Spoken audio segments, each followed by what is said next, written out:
Welcome to my YouTube channel. I am Vijay Singh Rathore. आज यहाँ पे हम डिस्कस करने वाले हैं IAS cadre deputation rule amendment में। ये मुद्दा जो है काफ़ी ज़्यादा चल रहा है और कहीं न कहीं सरकार और एक राज्य सरकार दोनों के बीच में एक विवाद का मुद्दा बना हुआ है। तो हम इसके बारे में समझेंगे कि आखिर ये क्या मुद्दा है, क्या पहले इसमें रूल्स थे, क्या नए रूल्स डाले गए हैं और आखिर ऐसा क्या इसमें नया अमेंडमेंट किया गया है जिसके कारण राज्यों को दिक्कतें हो रही हैं। तो इसके अंतर्गत हम पहले समझेंगे कि ऑल इंडिया सर्विस के अंतर्गत कौन कौन सी पोस्ट आती हैं। ठीक, देन हम समझेंगे कि ये कैडर क्या होता है, क्योंकि हो सकता है कई लोग ऐसे होंगे जो इस कैडर के बारे में नहीं जानते होंगे, तो कैडर के बारे में हम समझेंगे। देन हम यहाँ पे डिस्कस करेंगे कि जो हमारा आईएएस कैडर डेपुटेशन रूल था पहले, वो क्या था और जो नया रूल अमेंडमेंट जो संशोधन किया गया है उसके अंतर्गत क्या क्या चीज़ें हैं। फिर इसके अंतर्गत हम ये भी समझेंगे कि आखिर सेंटर ने इस जो अमेंडमेंट लाया है उसका क्या पर्पस क्या है, क्या रीज़न था कि उनको ये चीज़ अमेंडमेंट लानी पड़ी, क्या उनको दिक्कतें हो रही थी, इसके बारे में हम जानेंगे। देन आफ्टर हम समझेंगे कि जो स्टेट है, जो कहीं न कहीं बार बार पीएम मोदी को हर स्टेट्स के जो मंत्री हैं वो कहीं न कहीं एक लेटर लिख रहे हैं कि क्या प्रॉब्लम्स है, क्यों इनको रोकना चाहिए, ये अमेंडमेंट रूल कहीं ना कहीं दिक्कत कर सकता है। तो ये सारी चीज़ें हम समझेंगे यहाँ पे। और फाइनली हम ये चीज़ देखेंगे यहाँ पे कि जो भी विशेषज्ञ हैं उनका क्या कहना है इस पर। ठीक, तो आइए शुरू करते हैं। सबसे पहली चीज़ हम समझते हैं कि एआईएस क्या होता है। एआईएस जो है वो ऑल इंडिया सर्विसेज का कहते हैं। ठीक, इसके अंतर्गत आईएएस, आईपीएस और आईएफएस 3 पोस्ट आती हैं। जो नियुक्ति होती है वो सेंट्रल के द्वारा होती है, जो कि यूपीएससी संस्था है, संघ लोक सेवा आयोग, उसके द्वारा एक एग्जाम कंडक्ट करा जाता है। उसके थ्रू जो भी लोग चुने जाते हैं उनको आईएएस, एआईएस के अंतर्गत आईएएस, आईपीएस और आईएफएस की पोस्ट दी जाती है। तो ये चुने सेंटर के द्वारा जाते हैं।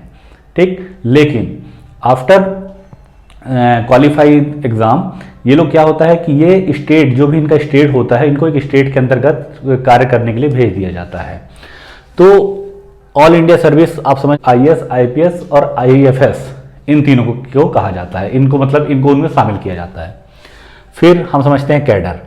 कैडर एक्चुअली में क्या होता है कि आईएएस के अंतर्गत जो भी अभ्यर्थी सेलेक्ट होते हैं और अधिकारी बनते हैं वो राज्य को अपनी सेवाएं प्रदान करते हैं। ठीक, तो जिस राज्य के अंतर्गत वो अपना कार्य करते हैं, या जिस जैसे कोई आईएएस है, कोई किसी ने एग्जाम दिया वो आईएएस बना और वो किसी मध्य प्रदेश, छत्तीसगढ़, राजस्थान, किसी भी राज्य के में जाके जब वो अपनी सर्विस प्रोवाइड करता है तो वो जो एक पर्टिकुलर स्टेट होता है वो उसका कैडर कहलाता है। ये चीज़ आपको दोनों चीज़ें क्लियर होंगी यहाँ पे। अब हम यहाँ पे बात करते हैं कि आखिर जो हमारा ये आईएएस कैडर डेपुटेशन रूल था, क्या ऐसी प्रॉब्लम्स आई जिसके कारण उनको संशोधन करना पड़ा गवर्नमेंट को। तो जो इसमें पहले रूल था तो वो मैं बता देता हूँ आपको कि एक्चुअल में देखिए क्या है, राज्यों को ही कैडर कहा जाता है, बट सेंटर का कोई भी कैडर नहीं होता। तो क्या होता है कि वो कहीं ना कहीं अपनी कार्य जो है वो राज्यों के साथ मिलके करते हैं। तो उसमें एक रूल ये था कि राज्य जो है वो हर साल कुछ आईएएस अधिकारी जो हैं वो केंद्र को देते हैं ताकि उनका कार्य जो है सुचारू रूप से चल सके। तो उसके लिए क्या था कि अब क्या होता है, हर स्टेट की एक कैपेसिटी होती है कि इस स्टेट में इतने ही हमको आईएएस अधिकारी हो सकते हैं। कि मान लीजिए कि अगर जैसे यूपी है, यूपी में आज की डेट में 500 की स्ट्रेंथ है आईएएस की, बट क्या होगा कि वहां पे ऐसा है कि 200 या 300 ही आईएएस अधिकारी रह सकते हैं वहां पे। लेकिन सरकार द्वारा क्या है, 200 एक्स्ट्रा आईएएस अधिकारी वहां के लिए चुने जाते हैं। किसी भी स्टेट के लिए हमेशा ज्यादा चुने जाते हैं ताकि अगर कभी उनको जरूरत पड़े केंद्र सरकार को तो वो अपनी सेवाएं राज्य के कुछ टाइम के लिए केंद्र सरकार को भी अपनी सेवाएं दे सकें। ठीक, तो इसमें क्या रूल था अभी तक, इसमें रूल ये था कि जो राज्य सरकारें हैं वो हर साल एक ऑफर लिस्ट तैयार करेंगी। राज्य सरकार उसमें ये देखेगी कि कौन कौन से ऐसे आईएएस अधिकारी हैं जिनको हम केंद्र पे भेज सकते हैं कुछ टाइम के लिए कार्य करने के लिए। तो ऑफर लिस्ट के लिए 3 चीजें इंपॉर्टेंट होती थी।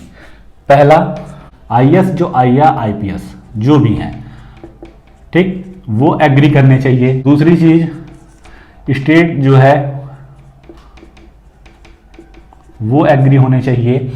तो आईएएस अधिकारी जब एग्री होते थे तो उसके हिसाब से स्टेट जो है हर साल एक ऑफर लिस्ट तैयार करती थी और एक केंद्र सरकार को भेज देती थी। अब केंद्र सरकार को जितने भी आईएएस अधिकारियों की जरूरत होती थी, आईएएस उन लिस्ट में से केंद्र सरकार उनको चुनती थी और इसके बाद जो है एक राज्य सरकार को एक पत्र भेज देती थी कि हाँ ये आईएएस अधिकारियों को हमने सेलेक्ट किया है, आप इनको रिलीज कर दीजिए।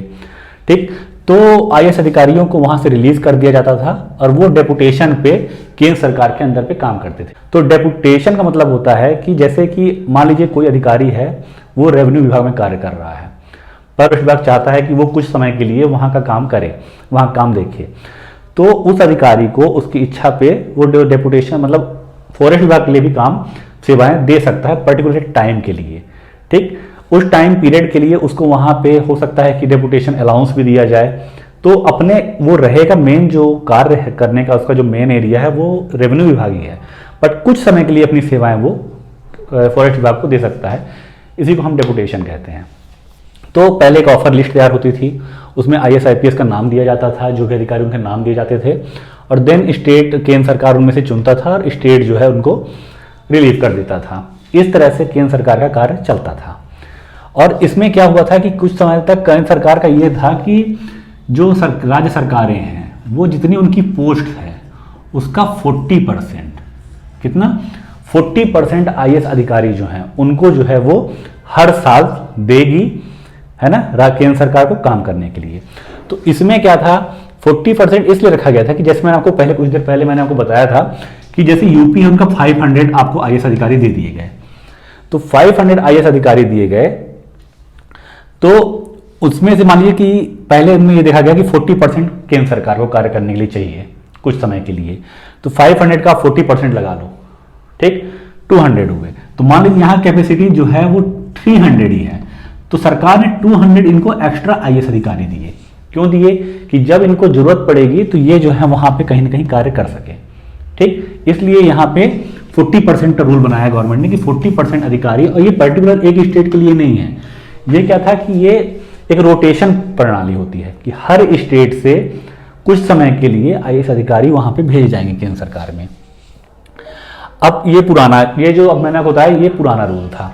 अब हम देखेंगे कि जो नया रूल्स है, नए रूल में क्या अमेंडमेंट किया गया। 4 संशोधन किए गए हैं और उसमें क्या था एक्चुअली, ये अमेंडमेंट आया कैसे, क्या हुआ था कि 2011 में सरकार ने कहा कि सरकार के पास जो आईएएस अधिकारी हैं वो कहीं ना कहीं बहुत ज़्यादा कम पड़ रहे हैं उनके कार्य करने के लिए। ठीक, तो उन्होंने ये कहा कि भाई जो स्टेट्स हैं वो अपने आईएएस अधिकारियों को रिलीव नहीं कर रहे हैं, या फिर जो ऑफर लिस्ट में जो एक 40% का हमने वो रखा था वो 40% जो है वो कहीं ना कहीं नहीं दे रहे हैं, तो उनकी जो कार्य क्षमता है वो कहीं ना कहीं प्रभावित हो रही है। तो 40% का आईएएस अधिकारी भेजने थे वो 2011 में घट के हो गई कहाँ, कितनी, 25%। 2019 में ये डेटा घट के हो गया है 11%। मतलब जहां 40% आईएएस अधिकारी जो है अवेलेबल कराना था स्टेट को केंद्र सरकार के लिए, वहां केवल मात्र 11% आईएएस अधिकारी ही कार्य कर पा रहे हैं केंद्र सरकार के अंडर में। तो जो भी 2007 से आईएएस अधिकारी या एआईएस के थ्रू जो भी सेलेक्ट होते हैं, ठीक, उनको अपने शुरुआती 16 साल में, मतलब जो व्यक्ति 2007 में आईएएस अधिकारी शुरू हुआ उसके शुरुआती 16 साल में, ठीक है ना, 16 ईयर में 2 साल कम से कम 2 साल कम से कम केंद्र सरकार के अंडर में कार्य करना पड़ेगा। अगर वो ऐसा नहीं करते हैं प्रमोशन नहीं दिया जाएगा, क्योंकि अगर उन्होंने अपने शुरुआती 16 साल में 2 साल उन्होंने केंद्र सरकार को नहीं दिए हैं तो केंद्र सरकार काफी टाइम से इस चीज को देख रही थी। उन्होंने 4 अमेंडमेंट किए हैं, ठीक, जिस 2 सबसे इंपॉर्टेंट है, जिसमें वाकई में राज्यों को जो है वो कहीं ना कहीं आपत्ति उन 2 अमेंडमेंट में ही है। जिसमें से पहला अमेंडमेंट तो ये है, जैसे अभी तक क्या होता था, राज्य सरकार जो थी वो केंद्र सरकार को कहीं ना कहीं एक ऑफर लिस्ट देती थी, उसमें से केंद्र सरकार एक आईएएस अधिकारी को मतलब चुनाव करते थे और उनको सिलेक्ट करते। अब केंद्र सरकार ने ये कह दिया है कि हर स्टेट को एक फिक्स नंबर ऑफ आईएएस अधिकारी हर साल केंद्र को प्रोवाइड कराने होंगे, और एक टाइम पीरियड के अंतर। मतलब कैसे कि जैसे अब ये 40% का जैसे रूल था, यूपी, अगर हम यूपी की बात करें या एमपी की बात करें या किसी भी स्टेट की बात करें, उनको अब एक फिक्स नंबर ऑफ आईएएस अधिकारी हर साल उनको केंद्र सरकार को देने होंगे। बहुत सारे क्या होते थे राज्य कि जो मतलब इंपॉर्टेंट आईएएस अधिकारी होते थे या किसी एरिया में स्पेसिफिक होते थे, उनको भेजती ही नहीं थी स्टेट चुने 20-30 ऐसे नाम उनको दे दिए जाते थे और उन्हीं से केंद्र सरकार कार्य कराती थी अपना। तो इसमें क्या किया गया कि अब केंद्र ने बोला कि आपको IAS अधिकारी अब देना ही देना है आपको हर साल, और उन IAS अधिकारियों में से केंद्र सरकार जिनको भी चुनेगी उनको आपको तुरंत रिलीव करना होगा। अगर IAS IPS अधिकारी मना करते हैं कि हम वहां पे डेपुटेशन में नहीं जाना चाहते हैं तो इससे कोई फर्क नहीं पड़ता। मतलब IAS और IPS अधिकारी को इच्छा हो या ना हो उन्हें केंद्र के अंतर्गत कार्य करना होगा। ठीक, पहला चीज तो ये उन्होंने किया है कि एक टाइम पीरियड है। ठीक, उस टाइम पीरियड में IAS IPS अधिकारी को रिलीज करना होगा। राज्य सरकार अगर इसमें टाल मटोल करती है और एक टाइम पीरियड में उनको रिलीव नहीं करती है तो केंद्र सरकार के पास ये अथॉरिटी होगी कि वो IAS IPS IFS अधिकारी को राज्य से केंद्र में बुला ले। लास्ट जो अथॉरिटी होगी जो कि अभी तक राज्य के पास थी वो अब केंद्र के पास होगी। पहला चीज ये है। दूसरा जिसमें सबसे ज्यादा विवाद उठा है उसका सबसे बड़ा जो है वो है दूसरा कारण कि सरकार का ये कहना है कि अगर कोई IAS अधिकारी कोई IPS अधिकारी कुछ स्पेसिफिक नॉलेज रखता है कि फील्ड का वो मास्टर है अगर, ठीक, तो जरूरत पड़ने पर केंद्र सरकार उसको राज्य सरकार से मांग सकता है एनी टाइम। और जब भी वो किसी भी स्पेसिफिक IAS अधिकारी या IPS अधिकारी को राज्य से मांगता है तो राज्य सरकार को तुरंत रिलीव करना होगा। जैसे कि अगर किसी IAS अधिकारी का डिजास्टर मैनेजमेंट में बहुत अच्छा एक्सपीरियंस रहा है, उसने बहुत अच्छा काम किया है और उसको नॉलेज है, तो जरूरत पड़ने पर अगर केंद्र सरकार को लगता है कि भाई हम कोई रणनीति बनाना चाहते हैं और इसके लिए हमको इस व्यक्ति की जरूरत है तो राज्य सरकार से वो मांग सकता है उसको। फिक्स टाइम पीरियड में ही उनको उसको रिलीव करना होगा। अब अगर हम बात करें कि सेंटर के कंसर्न, तो जैसे हमने बात किया कि सेंटर कंसर्न आपको मैंने बताया पहले कि जो IAS अधिकारियों की जो है जो कि काम करने का जो जरूरत है केंद्र सरकार को वो कहीं ना कहीं बहुत ज्यादा घटती चली जा रही है। और केंद्र सरकार का ये कहना है कि उनके पास जो भी मिडिल लेवल में काम करने वाले ज्वाइंट सेक्रेटरी जो पोस्ट जैसे हैं उनमें कहीं ना कहीं इतनी ज़्यादा कमी हो गई है IAS अधिकारियों की कि जो कार्य क्षमता है सेंटर की वो कहीं ना कहीं प्रभावित हो रही है और इसलिए ये अमेंडमेंट लाया गया है। अब हम बात करते हैं कि स्टेट का कंसर्न क्या है, स्टेट आखिर स्टेट को क्या प्रॉब्लम्स हैं, क्यों स्टेट इसका विरोध कर रहे हैं। पहली चीज हमारे स्ट्रक्चर है संविधान का कहीं ना कहीं वो फेडरलिज्म है। फेडरलिज्म मतलब संघवाद। तो सीधी सी बात है यहाँ पे सेंट्रल की मोनोपोली नहीं चल सकती है, राज्य और केंद्र दोनों कहीं ना कहीं मिलकर काम करेंगे। तो सबसे इंपॉर्टेंट ये हो जाता है यहाँ पे कि स्टेट भी किसी चीज के अब जो अमेंडमेंट किया गया उसमें ये कहा गया कि अगर सेंटर जो है किसी IAS अधिकारी को मांगता है तो राज्य सरकार को उसको रिलीव करना होगा और अगर राज्य सरकार ऐसा नहीं करते हैं तो केंद्र सरकार का डिसीजन जो है वो आखिरी माना जाएगा। तो राज्य सरकारों का कहना है कहीं ना कहीं जो उनका डिसीजन मेकिंग है, जो स्टेट की जो शक्तियां हैं कहीं ना कहीं वो कम की जा रही हैं, पहली चीज।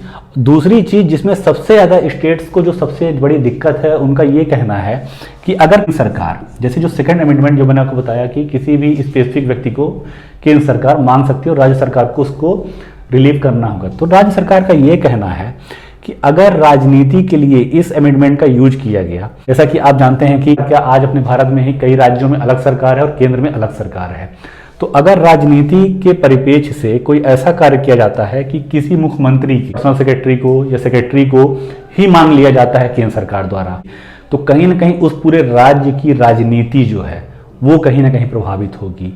ठीक, जैसा कि अभी एक मीटिंग हुई थी प्रधानमंत्री मोदी जी की, बंगाल के वो ममता बनर्जी के सेक्रेटरी थे बंदोपाध्याय, उनको बुला लिया गया था, वापस बुला लिया गया था क्योंकि वो मीटिंग में वो गए नहीं थे। अभी विवाद ये हुआ कि उन्होंने वहां जाने से मना कर दिया और ममता बनर्जी ने भी उनको रिलीव नहीं किया, तो एक ये कंसर्न हुआ था। और इस तरह का केसेस पुराना भी देखा जा चुका है। 2001 में केंद्र सरकार ने 3 IPS अधिकारियों को तमिलनाडु में डायरेक्टली बुला लिया गया था। जयललिता मुख्यमंत्री थी वहाँ की, उन्होंने उनको भेजने से वहाँ से मना कर दिया था, तो वो भी एक कॉन्फ्लिक्ट वहाँ पे देखने को मिला था। ठीक, तो ये सारी चीज़ें पहले भी देखी जा चुकी थी। स्टेट का सबसे बड़ा कंसर्न ये है कि इसके क्या हुआ कि जब भी अलग अलग पार्टी की सरकारें होंगी तो इससे विवाद बढ़ेगा और कहीं ना कहीं केंद्र का जो इन्वॉल्वमेंट है वो बहुत ज़्यादा हो जाएगा। जो भी पॉलिसी मेकिंग है उसमें कहीं ना कहीं बहुत ज़्यादा इंटरफेयर हो जाएगा और जो हमारा एक संघवाद का ढांचा है वो कहीं ना कहीं प्रभावित होगा। ठीक, ये स्टेट की कंसर्न है। अब सारी चीज़ें डिस्कस करने के बाद अब हम फाइनली बात करेंगे कंक्लूजन पे। तो इसमें कुछ जो एक्सपर्ट्स हैं, पूर्व जो आईएएस अधिकारी हैं, उनका कहना है कि जो भी ये अमेंडमेंट लाया गया है कहीं ना कहीं ये भविष्य में ये प्रॉब्लम्स जो है वो क्रिएट कर सकता है। कैसे? जैसे कि कहीं ना कहीं अगर आईएएस ऑफिसर या एएसआई के थ्रू चुने गए अधिकारियों पे कहीं केंद्र सरकार की अगर पकड़ इतनी ज़्यादा होगी, इतना ज़्यादा इंटरफेयर होगा, आईएएस अधिकारियों की जो ईमानदारी है उस पे जो राज्य सरकार के अंदर काम कर रहे हैं, राज्य सरकार उनको संदेह की नज़रों से देखेगी कि क्या पता कब कौन सा आईएएस अधिकारी को कब बुला लिया जाए। तो कहीं ना कहीं एक आईएएस अधिकारी की जो एक छवि है उस पर कहीं ना कहीं एक प्रतिकूल प्रभाव पड़ेगा, पहली चीज़। दूसरी चीज़ उनका कहना है हर राज्य जो है वो अपने स्टेट से आईएएस अधिकारी की जो पोस्ट है वो कहीं ना कहीं घटा दिए जाएंगे, क्योंकि इसमें क्या है कि इसलिए घटा दिए जाएंगे क्योंकि हर राज्य सरकार जो है एक संदेह की नज़र से हर आईएएस अधिकारी को देखेगा। और अगर ऐसा भविष्य में होता है तो कहीं ना कहीं जो आज इतने एस्पिरेंट आईएएस आईपीएस अधिकारी के बनने के लिए आज जो इतना ज़्यादा कंपटीशन कर रहे हैं, कहीं ना कहीं उसका ग्राफ भी नीचे आएगा, जो कि एक लॉन्ग टर्म में अगर हम देखें तो एक बहुत बड़ा नुकसान होगा किसी देश को। ठीक। और जो राज्य सरकार की जो भी डिमांड्स हैं, जो भी कार्य हैं, वो कहीं ना कहीं स्टेट सर्विस के थ्रू जो भी अभ्यर्थी चुने जाते हैं उनकी संख्या बढ़ाएंगी राज्य सरकारें, और राज्य सरकार जो है उनसे अपना ज़्यादा से ज़्यादा कार्य कराने की कोशिश करेंगी जो राज्य सरकार के द्वारा चुने गए होंगे, क्योंकि उनकी अथॉरिटी, क्योंकि उन पर जो है वो राज्य सरकार की अथॉरिटी होगी, तो उनको कहीं भेजना नहीं पड़ेगा, पहली चीज़। और उन पे जो है वो पूर्णतः निर्भर हो सकते हैं, क्योंकि वो इस चीज़ को अच्छे से जानते हैं कि इनको केंद्र सरकार नहीं मान सकता है, तो वो अपने राज्य में कहीं ना कहीं इन अभ्यर्थियों की संख्या बढ़ाएंगे और इनसे ही ज़्यादा से ज़्यादा कार्य कराने की कोशिश करेंगे।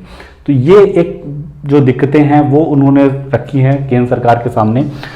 तो ये पूरा सिनेरियो था जो मैंने आपके सामने रखा कि कहीं ना कहीं आगे चल के लॉन्ग टर्म में एक डैमेज कर सकता है, और कहीं ना कहीं जो कोऑपरेटिव फेडरलिज्म का जो एक कॉन्सेप्ट है इंडिया का, कहीं ना कहीं उस पर एक चोट कर सकता है। ऐसे करंट टॉपिक्स जानने के लिए मेरे चैनल से जुड़े रहें। चलिए, थैंक यू, धन्यवाद।